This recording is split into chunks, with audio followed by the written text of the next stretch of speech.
The moment I heard my daughter's scream echoing from beneath our house, my entire world stopped.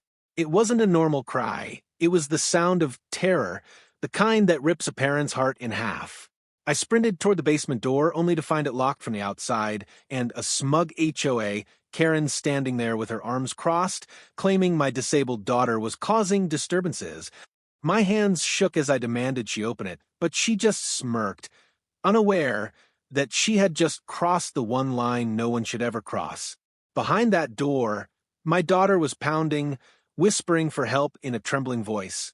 And as I realized how long she'd been trapped in the cold darkness, something inside me snapped. Karen thought she had all the power. She had no idea who I truly was or what was about to happen next. Before we start, I want to ask you something important. Which city are you watching this video from?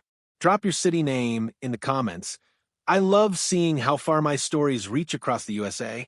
And before we dive into what happened, make sure to subscribe to the channel, because what you're about to hear is one of the most unbelievable, heartbreaking, and shocking experiences of my life. Now, let me take you directly to the moment everything changed. My daughter, Emily, has been disabled since birth. She's gentle, quiet, and the kind of kid who apologizes even when she hasn't done anything wrong. We moved into this HOA-controlled neighborhood hoping for peace, safety, and a fresh start, but instead, we found Karen. She was the HOA president, self-appointed neighborhood queen, and someone who believed rules were more important than people, especially people like my daughter. Every day, she found something new to complain about. The sound of Emily's walker touching the pavement, the way she sat on the porch, even the flowers we planted. It felt like she was targeting us, but we tried to stay calm, avoid trouble, and just live our life. But the day she locked my disabled daughter in our own basement, everything changed. That day, Karen didn't just break a rule, she destroyed every boundary a human should respect. She crossed into a darkness that no parent can forgive. And what she didn't know is that I wasn't just another quiet neighbor. I had a past, a powerful one, that she was about to regret waking up. Now let's start the story exactly from the moment it all began.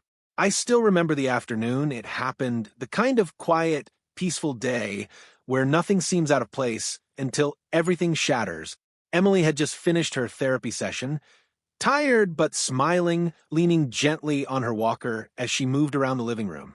The sun was warm, the house was calm, and for once, the neighborhood wasn't echoing with HOA Karen's complaints. I thought maybe, just maybe, we'd get one normal day. But peace never lasts long when Karen is involved. I stepped outside to bring in a package when I saw Karen marching up the street, clipboard in hand, lips tightened into that familiar judgmental line. She wasn't heading toward me. She was heading toward my house with the kind of fury that never leads to anything good. I called out, "Is there a problem?" But she didn't even acknowledge me.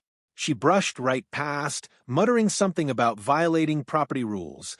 I turned around quickly, and that's when I realized she wasn't just checking something, she had entered my home. No permission, no knock, nothing, just barged right in as if she owned the place. I rushed after her, heart pounding. "Karen, you can't just walk into someone's house." But by the time I stepped inside, I heard Emily's soft voice from the hallway, confused and frightened. "Miss Karen, why are you here?" My stomach twisted. Karen was standing in front of Emily, glaring down at her walker, as if it were a weapon instead of a piece of medical equipment. "This thing," she snapped, tapping the metal with her foot, "scratches the hardwood floor. HOA rules strictly forbid damaging surfaces."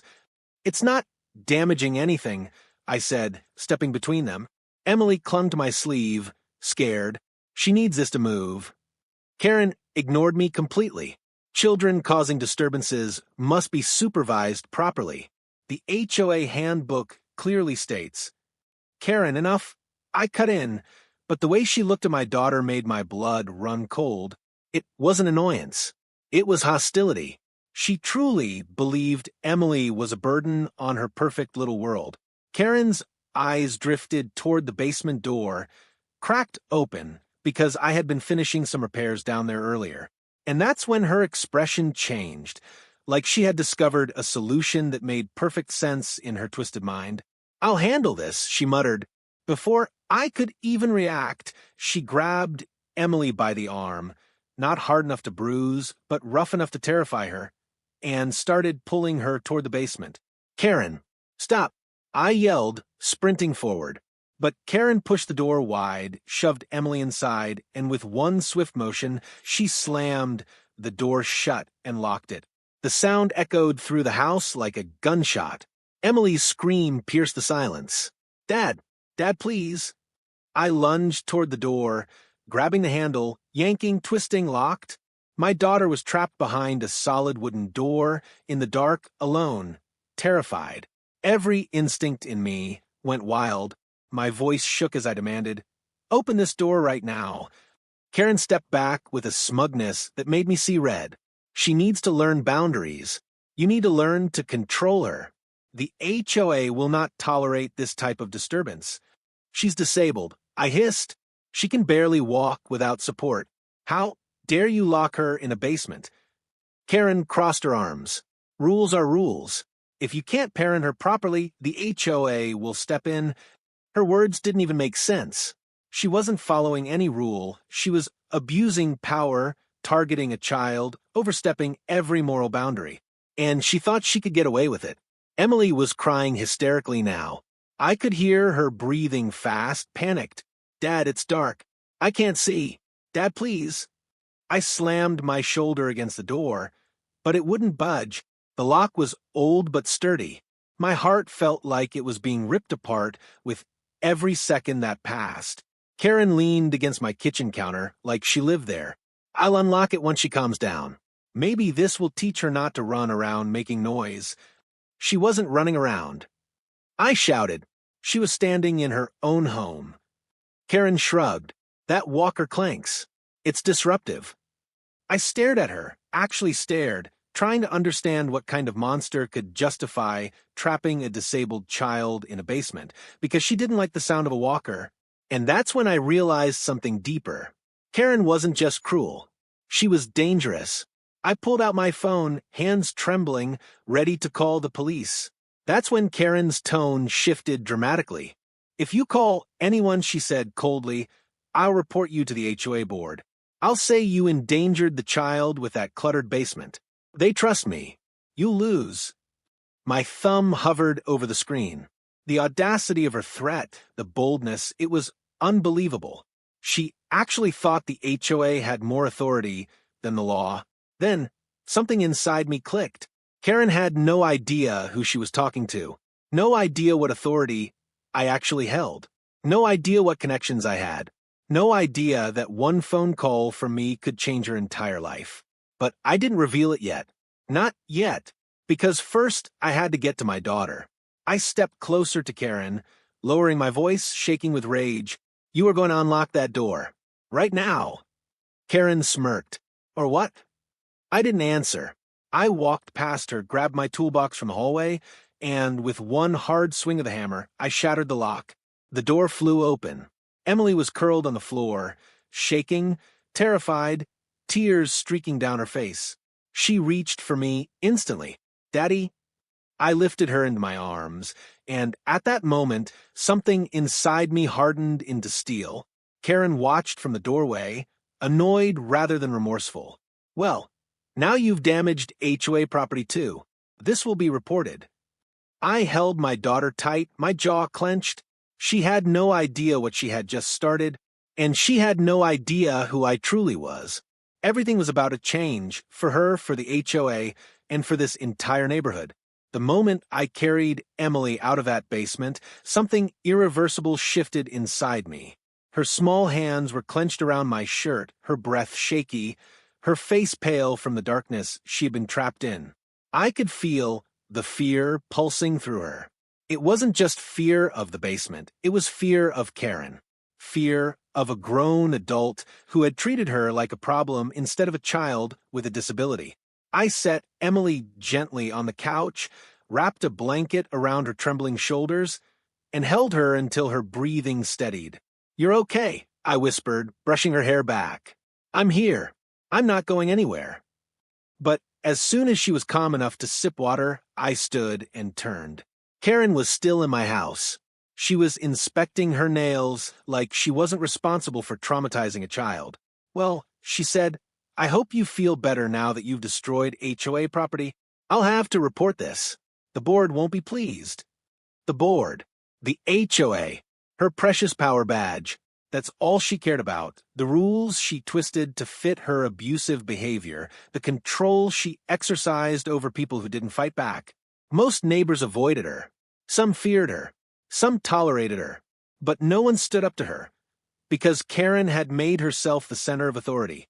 She truly believed she was untouchable. I stepped closer. Karen, get out of my home. You're being emotional, she said calmly. I was trying to enforce order. If your daughter is going to cause disturbances, she is disabled. I snapped. She wasn't disturbing anyone. She was walking. Karen waved her hand in dismissive annoyance. Disability or not, rules apply to everyone. It was sickening.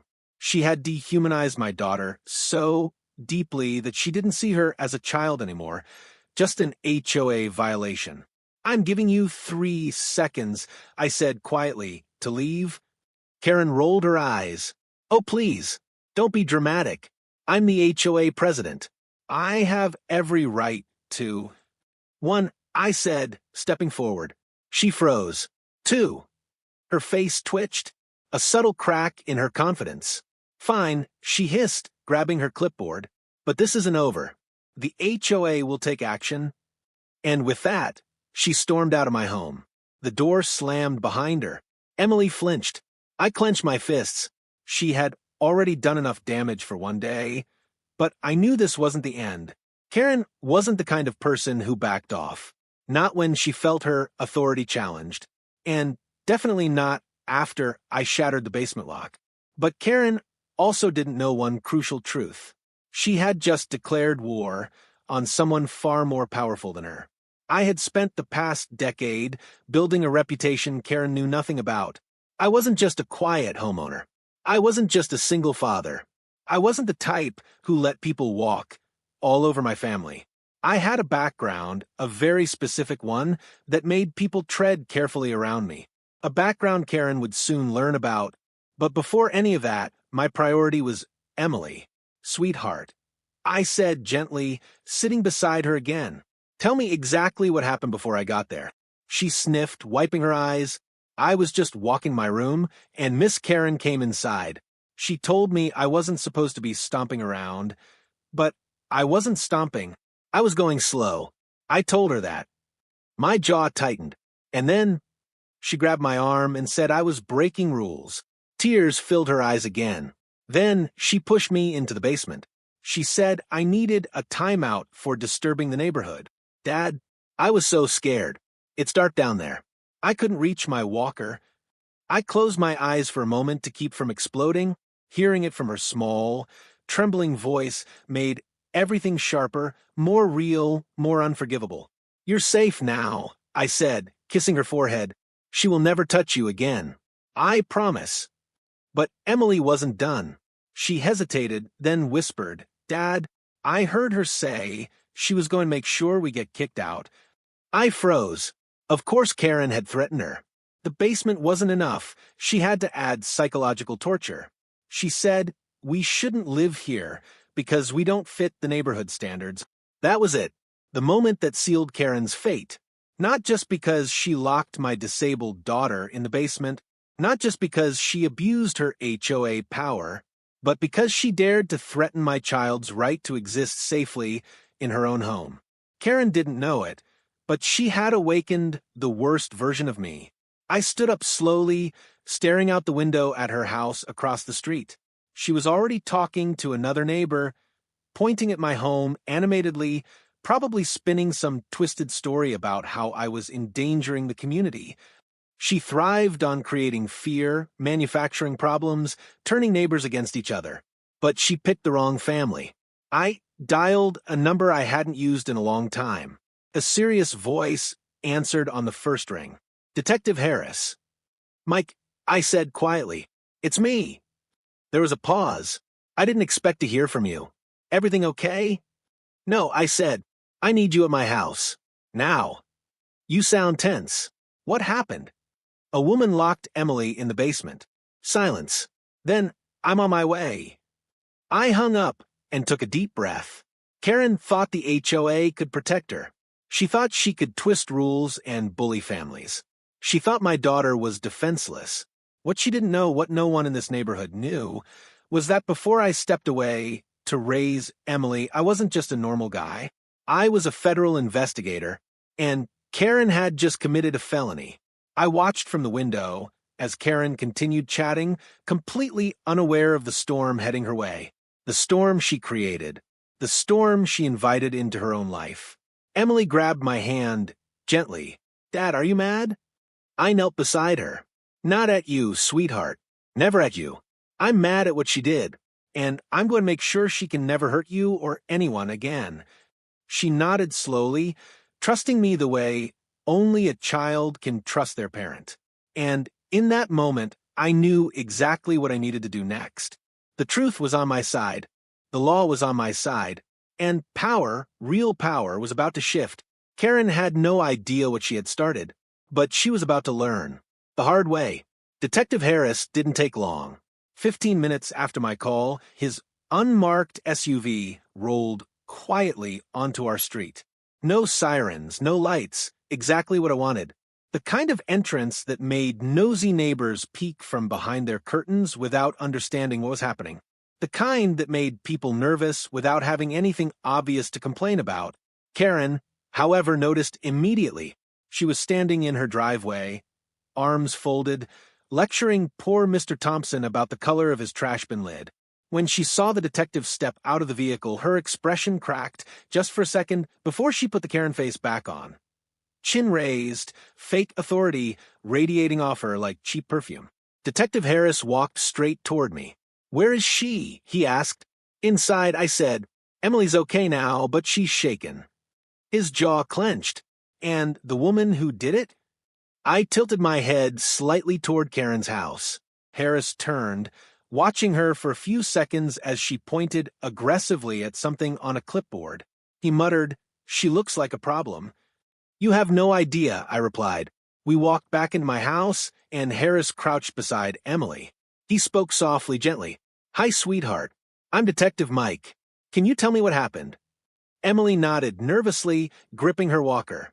She explained everything, the yelling, the grabbing, the pushing, the darkness, the lock snapping shut. Harris listened without interrupting, his expression darkening with every word. By the time she finished, he stood up slowly. This is unlawful imprisonment. A felony. He looked at me.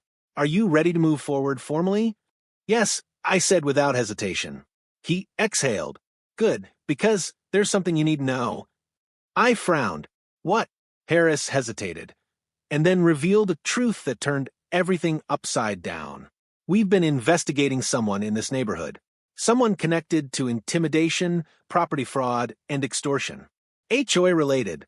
And Karen's name keeps coming up. My blood ran cold. He continued, We weren't sure who was behind it, but after today, I'm confident it's her. I stared at him.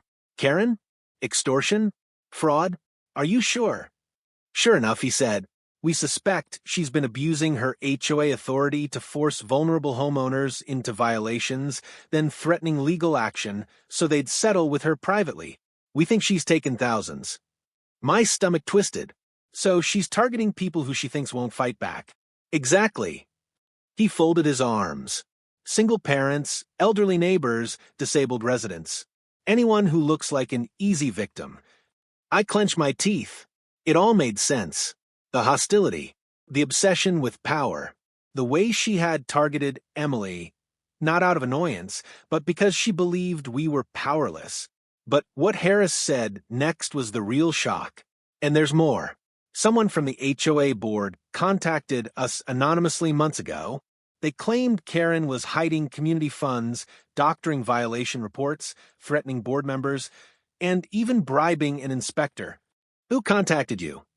I asked. We don't know. They were scared. They said Karen would destroy their life if she found out. I felt a cold chill run through my body. Karen wasn't just cruel. She wasn't just abusive.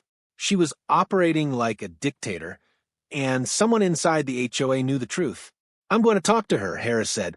But before I do, I want you to be here. She needs to know exactly who she targeted. I nodded. We walked out of the house together. Karen spotted us from across the street and immediately stiffened, like a predator sensing danger. She strutted over with fake confidence, gripping her clipboard like it was a badge of honor. "Excuse me," she snapped. "You need to leave? This is a private HOA community. Only authorized personnel are allowed." Harris held up his badge so calmly it was almost poetic. "Ma'am," he said, "we need to talk." Karen blinked, her voice suddenly trembling. What about?" "About the child you locked in the basement." Karen paled, then quickly tried to cover it with arrogance. "I don't know what lies this man is telling you, but I was enforcing HOA protocol." "Protocol?" Harris repeated deadpan. Interesting choice of word. Because trapping a disabled minor behind a locked door isn't protocol, it's kidnapping. Karen took a small step back. "This is a misunderstanding." "Great," Harris said. "Then come answer a few questions." She looked around nervously. Several neighbors had stepped outside now. Smartphones were recording. Whispers spread. Karen's kingdom of fear was crumbling right in front of her. And Harris wasn't done. "We've also received multiple anonymous complaints linking you to illegal HOA behavior," he said loudly, making sure the neighbors heard. "Fraud, extortion, intimidation." Karen's face drained of color. "That is slander. I'm the HOA president." "Not anymore." A voice called out from behind. We all turned. 3 HOA board members, people Karen constantly bullied, were walking toward us. They stood together, united for the first time. Karen, the older woman in the middle, said, "We held an emergency vote. You're officially removed from the HOA board." Karen's mouth fell open. "What? You can't do that. I built this community. I made the rules." "You abused every one of them," another board member said. "And we're done covering for you." Karen took another step back, chest heaving, eyes darting wildly like a cornered animal. "You fools don't understand. If I go down, I'll take all of you with me." Harris raised an eyebrow. "That sounds like a confession to me." Karen froze. That's when the final twist came. The elderly board member sighed, heavily. "Maybe it's time, Karen. Maybe you should tell him about the money." "What money?" Harris asked sharply. Karen snapped her head toward her, eyes wide with fury. "Shut up, Linda." Linda didn't. She looked directly at Harris. "She's been collecting separate, quiet violation payments from residents for years. We don't know how much, but we think it's over 50,000. The crowd gasped. Karen's face twisted, panic breaking through every layer of her fake authority. "You can't prove any of that. You have no idea what you're talking about." "We don't," Linda said calmly. "But he does." She pointed at me. Karen turned, and for the first time ever, she looked afraid of me. Harris spoke again, voice steady but firm. "Ma'am, you're under investigation for multiple offenses. Turn around and place your hands." "No." Karen screamed. She tried to run, but she didn't get far. 2 officers who had arrived quietly grabbed her within seconds. Karen kicked, flailed, shouted, "I am the HOA. You can't do this to me." But no one listened. For the first time in years, the neighborhood felt free. As they placed her in the back of the police car, she locked her eyes on me with pure hatred. "This isn't over," she hissed through the window. But she was wrong. For her, it was only the beginning. The moment Karen was taken away, screaming into the back of the police cruiser, a strange hush fell over the entire neighborhood. People stood frozen on their driveways, holding their phones, whispering to each other, realizing that the woman they feared, the woman who ruled every yard, porch noise, and flower pot, had finally met someone she couldn't bully. But they still didn't know the real truth, not about Karen and not about me. Detective Harris turned toward me, exhaling the breath he'd been holding since the arrest. "This isn't just going to be a simple assault case," he said. "With the HOA fraud, extortion reports, child endangerment, and unlawful imprisonment, she's going away for a long time. She deserves every second of it. I replied, watching the cruiser pull away. Behind me, several neighbors approached timidly, the same people who used to avoid eye contact, terrified Karen would punish them for speaking to me. But now, they stepped forward with relief in their eyes. "Thank you," one whispered. "You don't know what you just saved us from." Another said, "She's been tormenting us for years." An elderly man added, "We just didn't know how to fight back." I nodded, offering a faint smile, but my mind was still on Emily. I needed to check on her. I needed to hold her, reassure her that the nightmare was finally over. But before I could return to my house, Harris gently grabbed my arm. His voice dropped low.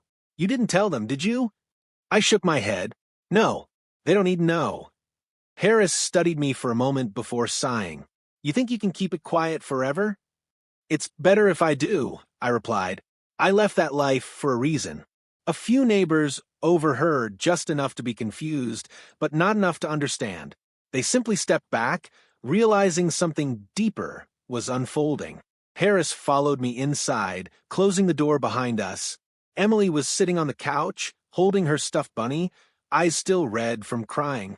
But when she saw Harris, she managed a small smile. "Is she gone?" Emily whispered. "Yes," Harris said softly. "And she's not coming back." Emily nodded, relief washing over her face. Harris then turned to me again. "You should tell her someday, you know." I inhaled deeply. "She's too young to understand." "Maybe," he said, "but she deserves to know why her father isn't just another dad." I looked him in the eyes, the man who knew the truth better than anyone else, the man who worked beside me for years. "Fine," I said quietly, "but not today." He nodded, respecting my choice. When he finally left, I sat next to Emily, wrapping an arm around her shoulders. She leaned her head against me. "Dad," she said softly, "why did the police listen to you so fast? Why did they come so quickly?" I hesitated, but she was old enough to catch hesitation. She lifted her head, watching me carefully. "Daddy, who were you before?" Her voice wasn't scared. It wasn't confused. It was curious, trusting. And in that moment, I knew I couldn't keep everything hidden anymore.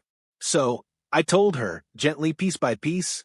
"Sweetheart," I said, taking her hand, "before I became your full-time dad, I had a different job, a dangerous one, a job where I had to protect people, a job where I had to find the truth and sometimes fight for it." She blinked up at me. "Like a hero?" I chuckled softly. "Not a hero, but someone who helped." "What kind of job?" I took a slow breath. This was the moment everything would change. "I was the assistant commissioner," I said finally. "I worked with federal authorities. I oversaw cases involving organized crime, fraud, kidnapping, things like what Karen did." Emily's mouth dropped open in a tiny gasp. "Dad, that means you were really important." I shrugged. Important isn't the right word. Responsible, maybe. Dangerous, definitely. But when your mom got sick and after she passed, I stepped away. I wanted to raise you in peace. I didn't want danger anywhere near you. Her eyes softened. "You left for me?" "Of course," I whispered. "I'd leave the whole world for you." For a moment, she said nothing, then she hugged me tighter than she ever had before. "I'm glad you're my dad," she said into my shoulder. My throat tightened. "I'm glad too." But peace never lasts long when truth begins to surface. That evening, just as the sun dipped behind the houses, there was a knock on my door. I wasn't expecting anyone, but when I opened it, 3 HOA board members stood outside, the same ones who had finally stood up to Karen earlier. "Can we talk?" the elderly woman asked gently. I stepped aside, letting them in. They sat together on the couch, nervous, fidgeting, like students visiting the principal's office. Finally, one of them spoke. "We owe you an apology." I frowned. "For what?" "For not protecting your family. For staying silent. For letting Karen turn this place into a nightmare." The older woman wiped her eyes. "She scared us. She threatened us. She controlled everything, who moved in, who moved out, who she could intimidate, who she could find.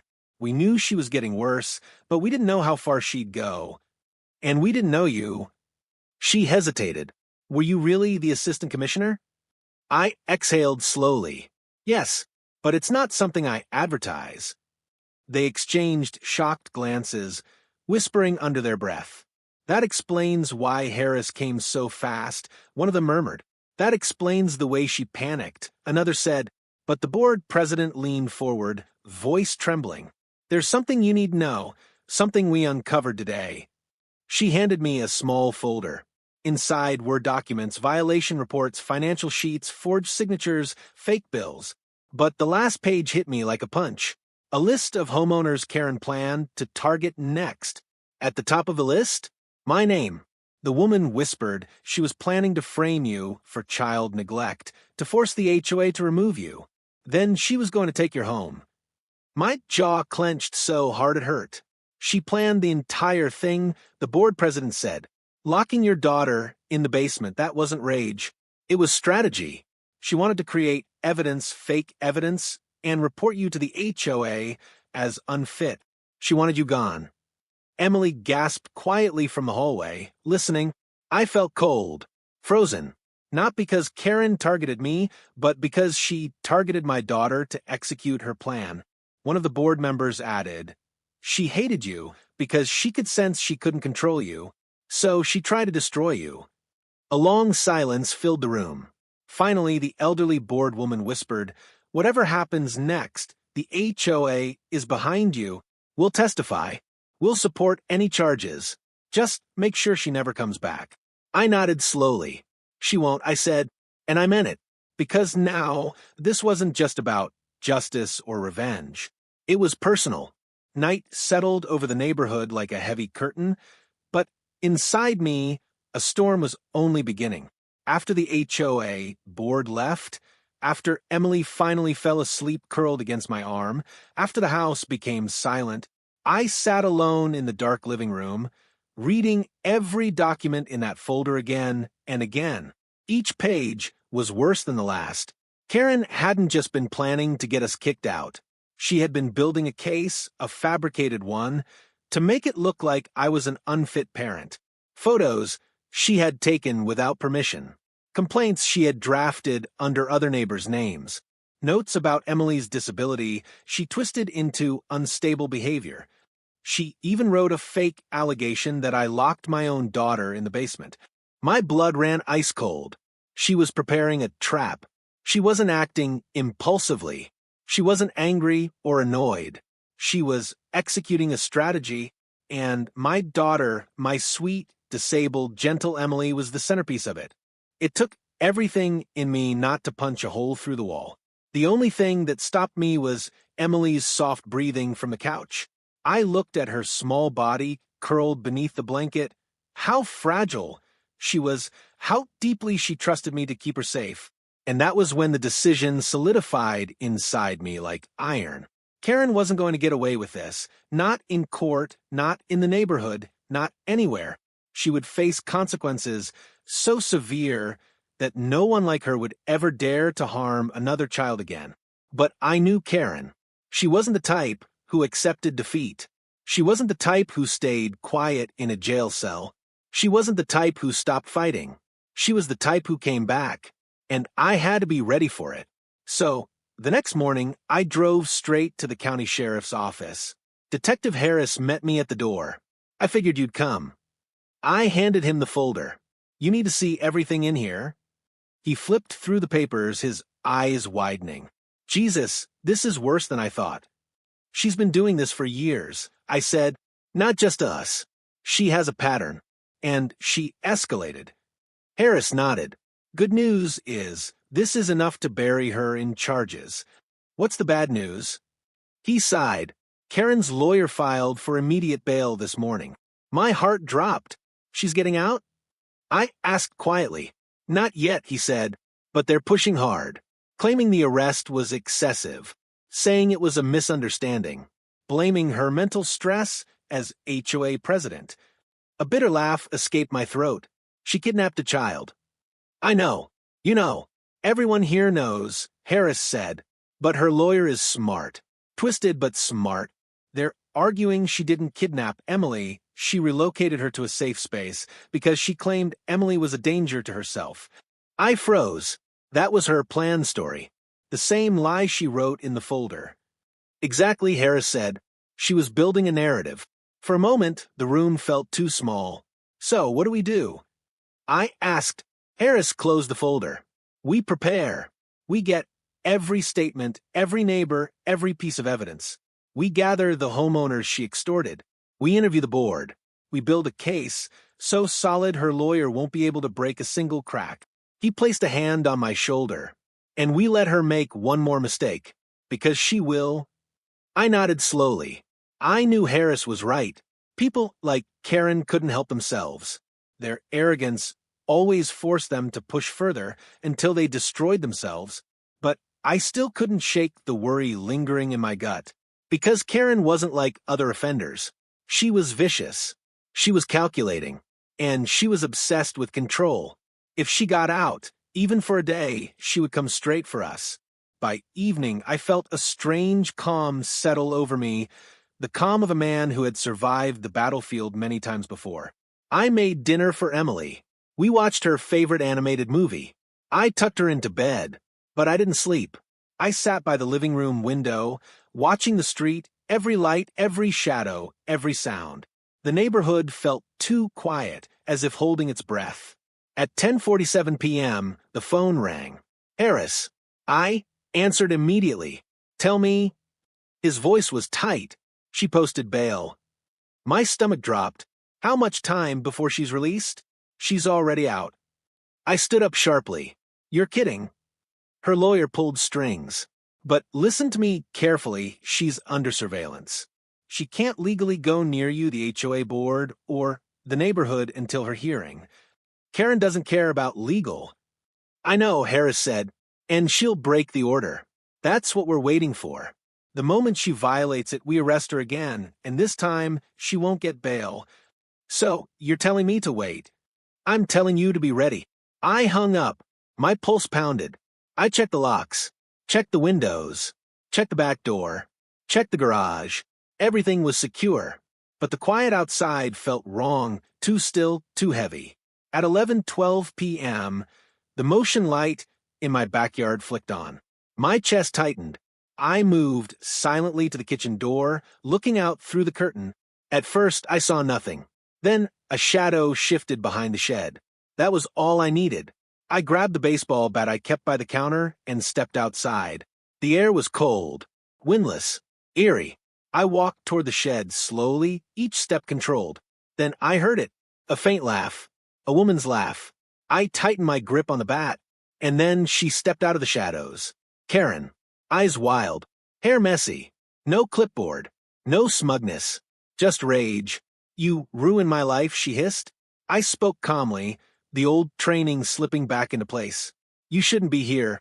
This is a violation of your restraining order. I don't care, she spat. You took everything from me. Everything. And now I'm going to take something from you. I moved subtly, positioning myself between her and the back door, between her and Emily. You don't get to hurt my daughter, ever again. Karen laughed, unhinged, trembling, desperate. She's the reason this happened. She's the reason they turned on me. She's the reason I... Stop. My voice boomed through the yard. Not another word about my daughter. Karen froze, startled. You want to take me down? I stepped closer. Fine, but you don't get to touch her. Not now, not ever. Karen looked at me, really looked, and something inside her shifted. She saw it, the thing I tried to hide, the authority, the strength, the darkness, the past I walked away from. You're not just some dad, she whispered. You're something else. I didn't deny it. That terrified her. Before she could move, a voice shouted from behind the fence. Police, don't move. Spotlights burst across my yard. Karen stumbled backward. Officers flooded in, weapons drawn.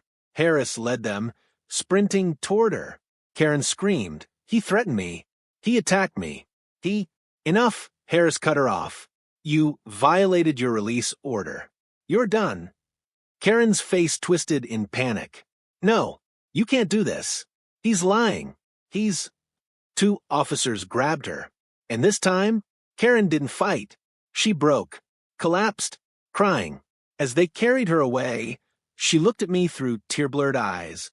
"You don't deserve that child," she choked out. I stepped closer, staring her dead in the eye. "You're right," I said. "I don't deserve her."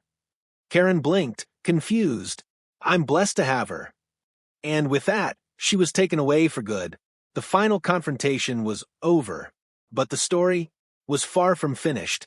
The night Karen was taken away for the second and final time, the entire neighborhood seemed to exhale for the first time in years.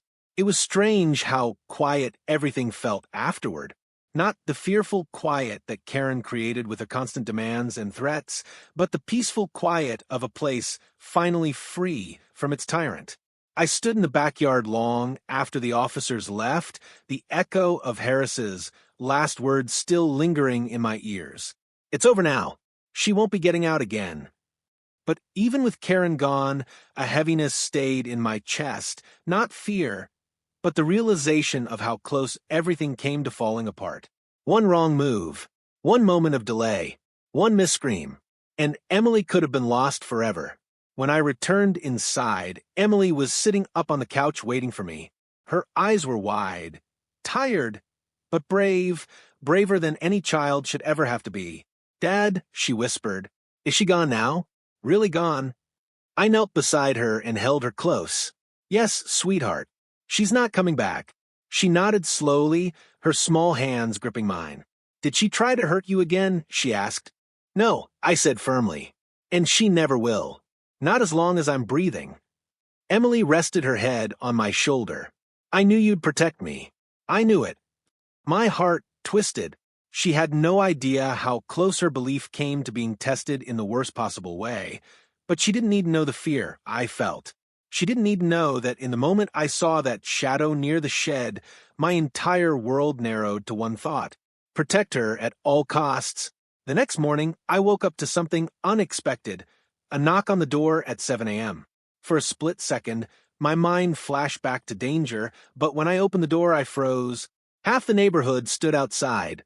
Families, parents, kids, elderly neighbors, HOA board members, people who, until yesterday, barely made eye contact out of fear of being reported. Today they were standing together, carrying flowers, baked goods, stuffed animals for Emily, handwritten cards, and something even more meaningful: support. The elderly board member stepped forward. "We owe your family more than an apology," she said.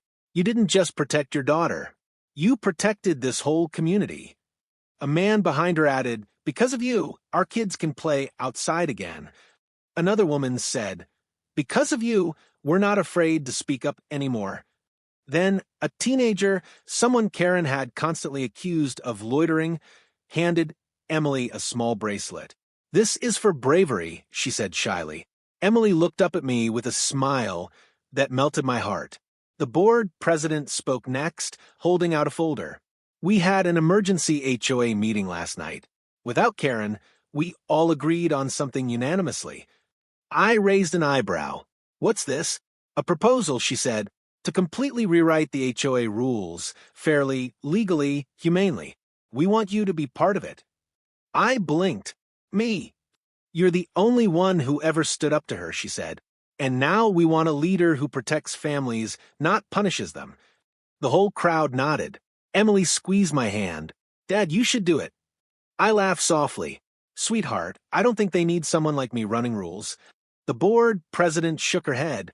"Not running rules. Providing guidance. Your experience, your background, it could keep this community safe." I hesitated. The last thing I wanted was to step back into any form of authority. I'd left that life for a reason. But what they were asking wasn't about power. It was about protection. About ensuring no one else abused authority the way Karen did. And maybe, just maybe, this was the kind of leadership that didn't pull me away from Emily. "Okay," I said finally. "I'll help." The crowd erupted into relieved smiles. For the first time, the HOA wasn't a weapon of fear, it was a promise of fairness. Later that week, I attended Karen's official hearing. She entered the courtroom in handcuffs, looking nothing like the polished, powerful HOA predator she once pretended to be. Her hair was unkempt, her face hollow, her eyes wild with disbelief, as if she still couldn't understand how her kingdom crumbled. When she saw me sitting beside Detective Harris, she froze, then glared with venom. "You ruined me," she spat under her breath as she passed. Harris leaned toward me, still blaming everyone but herself.